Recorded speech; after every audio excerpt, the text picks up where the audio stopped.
तो आप सभी के सामने आ चुका है next practice set second. And आपने अगर फर्स्ट प्रैक्टिस सेट नहीं देखा है तो आप सभी देख लीजिएगा, क्योंकि आपके लिए चल रहा है एक तरह से रिवीजन। और इसमें हम कर रहे हैं फास्टली आपके जो प्रीवियस ईयर के क्वेश्चंस, किस तरह से आपके क्वेश्चन आपके पूछे गए थे। तो अगर आपने एक बार पहले इसे सॉल्व भी किया है तो आप इस वीडियो के थ्रू लास्ट तक देख के, इस वीडियो के थ्रू आप सभी क्वेश्चंस को और एक बार सॉल्व करें। इससे होगा क्या, आपका रिवाइज होगा और एग्जाम से पहले पहले आपका आपने जितना भी पढ़ा है उसका रिवीजन मोस्टली इंपॉर्टेंट है आपके लिए। ज़्यादा से ज़्यादा आपके लिए सबसे ज़रूरी है आपका रिवीजन होना। चलिए शुरुआत करते हैं 41 क्वेश्चन से। और आपको 41 क्वेश्चन पूछा गया था आपके कि स्वर सहित इनमें से व्यंजन किस में है। आपके दिए गए ऑप्शंस में से स्वर सहित व्यंजन किस में आपको देखने को मिलता है। तो स्वर सहित व्यंजन देखने को मिलता है का में। स्वर सहित व्यंजन देखने को मिलता है का में। कैसे, जब आप इसे तोड़ेंगे एक तरह से तो कैसे, जैसे का हो गया, ठीक है, और फिर आपका आ। तो इस तरह से आपका देखें तो ये आपका आज आपका स्वर हो गया और ये आपका व्यंजन हो गया। तो इसीलिए अगर हम देखें स्वर सहित व्यंजन आपसे पूछा जाए कि किसमें है तो आपके का में हो जाएगा। स्वर सहित व्यंजन किसमें है तो का में हो जाएगा आपके, ठीक है। आप सभी का right answer option first. The next question पूछा गया था कि जिन वर्णों का उच्चारण नाक तथा मुख से होता है उसे हम क्या कहते हैं। जिन वर्णों का उच्चारण नाक तथा मुख से होता है उसे क्या कहा जाता है, उसे कहा जाता है अनुनासिक। और ऐसे कौन से शब्द हैं आपके अनुनासिक कौन से कहलाते हैं, आप सभी कमेंट करके बताइएगा कि अनुनासिक किसे कहते हैं हम, ठीक है। तो सबसे पहले तो यहाँ पे तो डेफिनेशन बोला गया कि जिन वर्णों को उच्चारण नाक तथा मुख से होता है उसे क्या कहते हैं, अनुनासिक कहते हैं। अब अनुनासिक हम किन्हें कहते हैं ये आपको कमेंट करके बताना है, ठीक है। आपके कमेंट का वेट किया जा रहा है, तो आप सभी कमेंट जरूर करें। चलिए नेक्स्ट क्वेश्चन जो था आपको पूछा गया था कि रा से पूर्व यदि स्वर रहित व्यंजन है तो रा का प्रयोग कैसे किया जाता है। रा से पूर्व यदि स्वर रहित व्यंजन है तो रा का जो आपके प्रयोग है कैसे किया जाता है, ये आपसे पूछा गया है। तो आप सभी का राइट आंसर हो जाएगा, ठीक है। देखिए यदि रा से पूर्व यदि स्वर है, रा से पूर्व यदि स्वर रहित व्यंजन है, स्वर रहित व्यंजन है, ठीक है। प्रा में आ मिल रहा है ना, व्यंजन आपके स्वर भी मिल रहा है, व्यंजन भी मिल रहा है, ठीक है। तो इसमें जब आपका रा का प्रयोग होगा तो इस तरह से होगा, प्राचीन। ये आप रा देख सकते हैं, ये आपका एक रा है, ठीक है। टोटल अगर हम देखें कुल आपके 4 प्रकार के रा होते हैं, ठीक है। तो यहाँ पे ये एक रा दिख रहा है, ये प्रा प्रा प्रा में आपका स्वर भी दिख रहा है, व्यंजन भी दिख रहा है और ये रा दिख रहा है। तो इस तरह से आपका देखें तो प्राचीन हो जाएगा। अगला नेक्स्ट है कि वर्तनी की त्रुटियों से अर्थ में आपके देखें तो किसमें वर्तनी की त्रुटियों से अर्थ में क्या होता है, समानता आती है, अंतर आता है या भेद आता है, क्या आता है। वर्तनी की यदि त्रुटि होगी, वर्तनी की यदि त्रुटि होगी तो क्या आएगा, अर्थ में क्या आएगा, अर्थ में आपके अंतर आएगा। यदि वर्तनी में गलती है तो अर्थ में क्या आएगा, अंतर आएगा, ठीक है। अर्थ का अनर्थ एक तरह से हो जाएगा। अगर वर्तनी में ही त्रुटि है तो अंतर आ जाता है। ये क्वेश्चन आपके पूछा गया था। अगला प्रश्न है आपका कि कैसा चांद सा सुंदर चेहरा, या कैसा चांद ही सुंदर चेहरा, या कैसा चांद भी सुंदर चेहरा, या कैसा चांद तो सुंदर चेहरा। तो इसमें उचित निपात का चयन करना है, उचित निपात का चयन करना है आपके इसमें से देखिए ऑप्शंस में से। देखिए कैसे आप रीड करेंगे ना तो सही जो एक तरह से अर्थ निकलेगा, कैसा चांद सा सुंदर चेहरा है, कैसा चांद सा सुंदर चेहरा है, यही अर्थ एक सही अर्थ आपके निकलेगा। कैसा चांद सा सुंदर चेहरा है, तो यही आपको बताना था, ठीक है।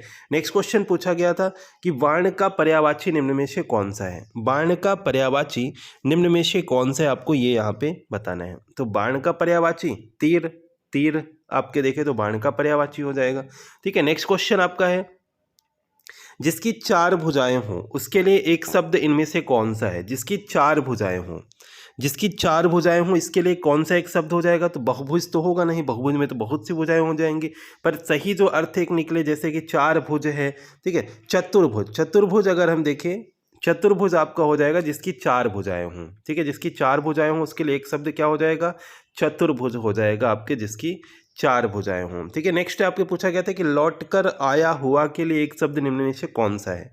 लौट कर आया हुआ, इसके लिए एक शब्द कौन सा है आपके इनमें से। अब लौट कर आया हुआ यानी कि प्रत्यागत, लौट कर आया हुआ के लिए एक शब्द क्या हो जाएगा, प्रत्यागत, ठीक है। याद रखिएगा आप सभी, लौट कर आया हुआ के लिए एक शब्द क्या हो जाएगा, प्रत्यागत। देन नेक्स्ट आपके देखिए कि देवर्षि का संधि विच्छेद इनमें से कौन सा है। देवर्षि का संधि विच्छेद इनमें से कौन सा है आपके। देवर्षि कौन सी संधि है आपके, कमेंट करके बताइएगा कौन सी संधि है देवर्षि में। देवर्षि, कौन सी संधि है आपके? देव प्लस ऋषि हो जाएगा इसका। संधि विच्छेद यहाँ पे बोला गया है, कौन सी संधि है कमेंट करके आप सही बताएंगे, इससे आपका रिवीजन भी हो जाएगा। देवर्षि का संधि विच्छेद कौन सा है? इसमें अगर हम देखें तो सब संधि विच्छेद है देव प्लस ऋषि, ठीक है, देव प्लस ऋषि। नेक्स्ट है रक्षक का विलोम शब्द कौन सा है आपके इनमें से? रक्षक का विलोम शब्द कौन सा है आपके इनमें से? अब रक्षक कोई रक्षा करने वाला, ठीक है, अब उसका रक्षक का विलोम पूछा गया है तो भक्षक हो जाएगा। कोई अगर रक्षा करने वाला है उसका विलोम विपरीत अब एक तरह से पूछा गया तो क्या हो जाएगा? भक्षक हो जाएगा, ठीक है। अब रक्षक का राक्षस तो होगा नहीं, कवच होगा नहीं क्योंकि समान हो जाएगा, रक्षा होगा नहीं, समान हो जाएगा। विलोम पूछा गया, विलोम पूछा गया, विलोम कौन सा होता है आपके? तो भक्षक हो जाएगा, रक्षक का विलोम हो जाएगा भक्षक, ठीक है।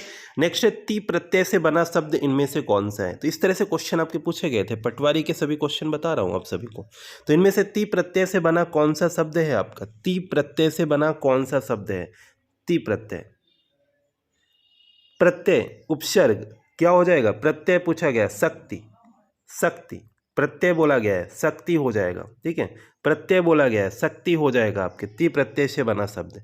नेक्स्ट है देवासुर शब्द में निम्न में से कौन सा समास है? देवासुर शब्द में निम्न में से कौन सा समास है आपके? देवासुर दृंद समास हो जाएगा आपका। कौन सा समास है? दृंद समास है आपके। अगर पूछा जाए सिर से पैर तक मुहावरे का अर्थ कौन सा है? सिर से पैर तक सिर से पैर तक इस मुहावरे का अर्थ इनमें से क्या है आपके? सिर से पैर तक इस मुहावरे का अर्थ इनमें से क्या है? यानी कि आदि से अंत तक। सिर से पैर तक पूरा शरीर मत कीजिएगा, सिर से पैर तक तो पूरा शरीर आप कर दें, सिर से पैर तक ऐसा नहीं, मुहावरे पूछा गया सिर से पैर तक यानी आदि से अंत तक। क्या होगा? आदि से अंत तक, ठीक है, सिर से पैर तक, आदि से अंत तक। तो ये थे क्वेश्चन। देन नेक्स्ट क्वेश्चन करने से पहले कुछ एक्स्ट्रा इन्फॉर्मेशन है आप सभी के लिए, वो एक बार हम देख लेते हैं शॉर्टली। देखिए यहाँ पे आप सभी के लिए 30% का ऑफ चल रहा है, आज है लास्ट डेट 31 जनवरी। एंड आज अगर आप MPPB एंड व्यापम किसी भी एग्जाम की प्रिपरेशन करना चाहते हैं तो आप सभी यहाँ पे 30% के डिस्काउंट के साथ आप सभी प्लस क्लासेस ज्वाइन कर सकते हैं।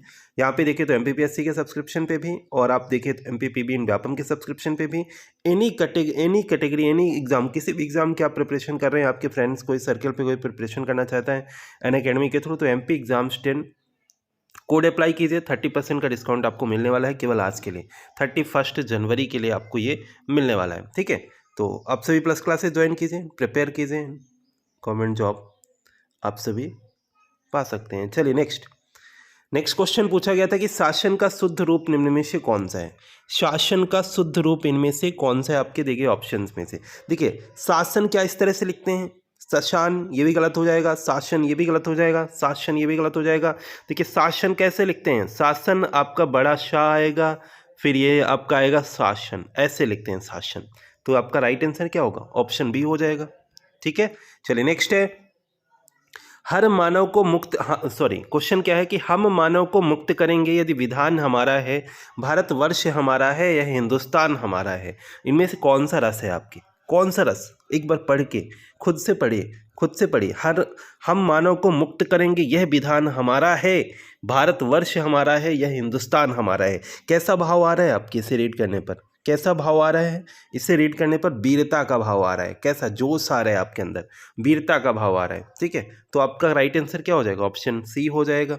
अगला क्वेश्चन पूछा गया था सोहत ओढ़े पीतपट श्याम सलोने गात, अब मनहु नीलमणि शैल पर आतप पर्यो प्रभात। इसमें कौन सा अलंकार है आपके? इसमें कौन सा अलंकार है आपके? इसमें उत्पेक्षा अलंकार हो जाएगा। कौन सा अलंकार हो जाएगा? उत्पेक्षा अलंकार हो जाएगा। सोहत ओढ़े पीतपट श्याम सलोनी गात, मनहु नील मणि शैल पर आतप पर्यो प्रभात। तो कौन सा अलंकार है? उत्पेक्षा अलंकार है आपके। नेक्स्ट क्वेश्चन पूछा गया था बद उपसर्ग किस भाषा का है आपके? बद उपसर्ग किस भाषा का है आपके? इनमें से यहाँ से भी क्वेश्चन बनते हैं। बद उपसर्ग प्रत्यय जब आप पढ़ेंगे ना ये शब्द बनते हैं आपके। तो बद उपसर्ग किस भाषा का है? तो बद उपसर्ग उर्दू फारसी भाषा का है। बद उपसर्ग किससे है? उर्दू फारसी भाषा का शब्द है आपके बद उपसर्ग।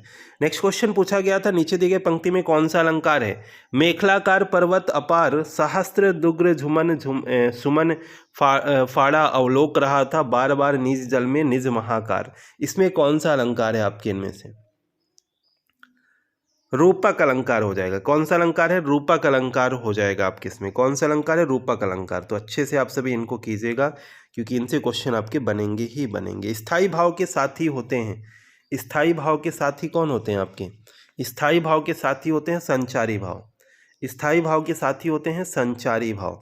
अगला है अधिखिला में प्रयुक्त उपसर्ग बताना है। अधिखिला, अधिखिला में प्रयुक्त उपसर्ग, तो उपसर्ग कहाँ पे लगता है? शुरुआत में लगता है। यही तो आपको याद रखना है कि उपसर्ग लगेगा शुरू में और प्रत्यय लगेगा अंत में।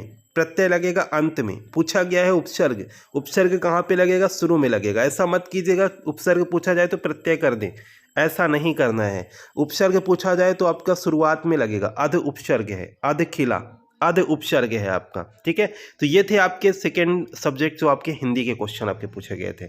इसी तरह से आगे हम नेक्स्ट पार्ट करने वाले हैं आपके कंप्यूटर के क्वेश्चन से। तो आप सभी चैनल से अगर नए हैं तो जुड़ जाए।